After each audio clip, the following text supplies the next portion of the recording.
ja meil on nüüd külas Reigo Kimmel, kes on tõeline AI entusiast. Ma saan aru, et sa praktiliselt iga päev avastad mõne uue AI tööriista, siis tehisaru, mis kuskil internetis selle avatuks on tehtud ja kohe katsetad.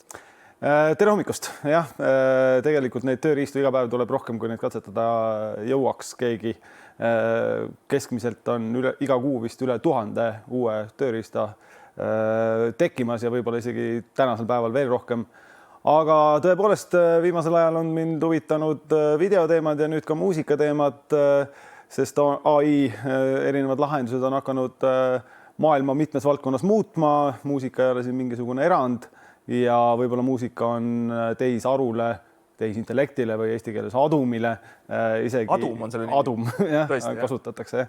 Aga võib-olla see on isegi lihtsam kui näiteks video tegemine. Aga vaatame ühte näidet,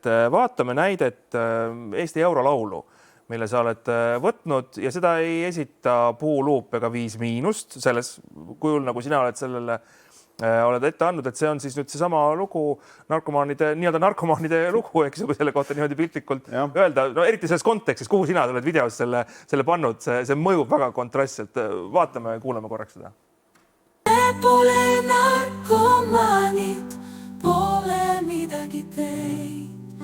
Kleidid meie seljas on pröögikastile. Politsei kroonika ja suvilas on rei. Vormis mehed külas, mul on väga okei.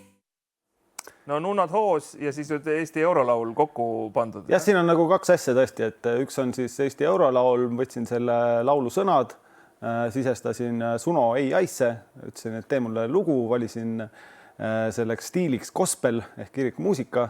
Ja ma arvan, et mul läks vähem kui 20 sekundit, et see heli oli valmis. Ja kui ma seda heli kuulasin, siis mul tuli üks film meelde, kuhu see heli ilusti taustaks sobiks. Aha, nii et mitte AI ise ei soovitanud sulle veel seda filmi sinna taustaks? Ja seal on ikkagi natukene ka käsitööd, et kui sa muusika saad sa küll kätte, aga see, et kui sa tahad sellest video teha, siis sul on võimalik ka erinevaid videolahendusi kasutada, aga loomulikult äratuntavalt mõnda muud klippi kasutada on ka päris põnev. Ma nüüd ei jõudnud täpselt detailides jälgida, aga kas põhimõtteliselt nende nunnade suud liiguvad ka, nagu nad laulaksid eesti keeles? Siin mitte, aga see on võimalik. See on natukene rohkem toimetamist, ehk siis sul on võimalik inimesed ka videopildis panna seda laulu laulma või teksti rääkima. Ja selleks ei ole vaja mingit nagu tubatäit erinevaid arvuteid ja raale, kes ragistaks, vaid tahvelarvuti või harilik sülearvuti teeb selle täna ära. Ja, neid erinevaid muusikatööriistu on 10 või isegi 100 parimaid. Kindlasti mõned on ühel päeval paremad, järgmine päev tulevad uued välja. Ma tean juba, et selle kuul tuleb siin Eleven Labs Music välja, mis on tõenäoliselt uus ja kõige parem, aga mina kasutasin niisugust asja nagu Suno AI, mis on leitav lehelt suno.com ja võtad suvalise laulusõnad või lood need laulusõnad ise, valid muusikastiili, vajutad nuppu, tee mulle see valmis, saad kohe 2 versiooni ja seda saab täiesti tasuta kasutada. Et lase nii mitu versiooni ühest loost, kui saad, miksi nad kokku ja täiesti tasuta saad seda kõike teha ja meelelahutust on. Ma tean, et tehnoloogia ajakirjanik ja muusikaga väga lähedalt seotud inimene Glenn Pilver on ju ka suisa Spotify'sse välja andnud nagu terve albumi jagu seda muusika. Jaa, siin saabki tegelikult teha... AI on tema see artisti nimi, eks ju.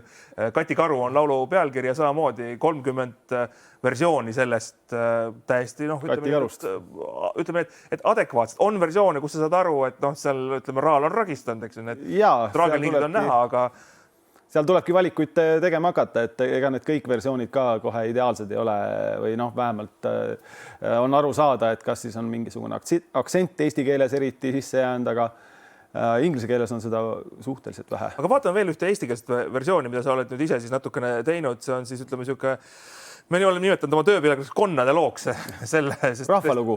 Täiesti tuntud lugu, ma arvan kõigile. Vaatame, kuuleme korra. Somnatada tiigin ääres mängis mitu manniga.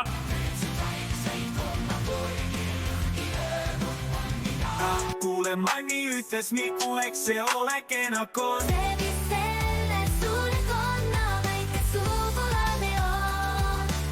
Rumal miku vastas manni. Ei see ole päris kon. Suurel konnal 4 jalgas, selle erinevad stiilid ja saab, ütleme, enam-vähem adekvaatselt hakkama, jah? siin on tegelikult 6 erinevat muusikat kokku pandud ja need taustapildid on samuti tehtud AI abil.